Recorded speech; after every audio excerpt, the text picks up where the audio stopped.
বিসমিল্লাহির রহমানির রহিম। আসসালামু আলাইকুম সম্মানিত ভিউয়ার্স, আশা করছি আপনারা সবাই অনেক বেশি ভালো আছেন। আলহামদুলিল্লাহ, আল্লাহ তাআলার মেহেরবানিতে আমিও ভালো আছি। আজকে আমি একটা সহজ টপিক কিন্তু অনেক বেশি গুরুত্বপূর্ণ সেই টপিকটা নিয়ে আলোচনা করছি। আজকে আমাদের আলোচনার বিষয়টা হচ্ছে পার্টস অফ স্পিচ।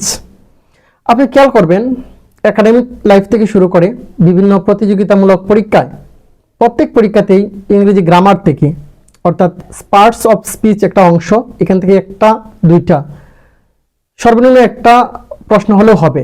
কিন্তু আমরা স্বাভাবিক নিয়মে এই পদ বা পার্টস অফ স্পিচের যে সংজ্ঞাগুলো আছে, প্রকারভেদ আছে, এগুলা সবাই মুখস্থ মোটামুটি জানি। কিন্তু প্রতিযোগিতামূলক পরীক্ষায় যখন এখান থেকেই প্রশ্ন করা হয় চিহ্নিত করার জন্য 8 প্রকার পার্টস অফ স্পিচের noun, pronoun, adjective, verb, adverb, preposition, conjunction, interjection, যখন চিহ্নিত করার কথা বলা হয় তখন আমরা পেরে উঠি না বা পারি না, আমরা ভুল করে চলে আসি।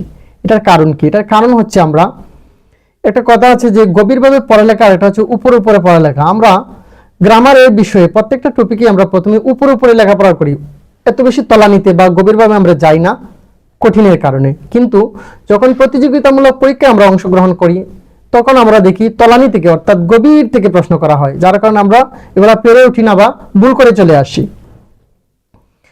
আজকে আপনাদের সাথে আমার কথা থাকলো, যদি বেঁচে থাকি আর যদি আপনারা এই গ্রামারের তলানি অর্থাৎ গভীরভাবে জানতে চান বা বুঝতে চান, তাহলে আমার এই পেজে লাইক, ফলো এবং শেয়ার করে পাশে থাকবেন।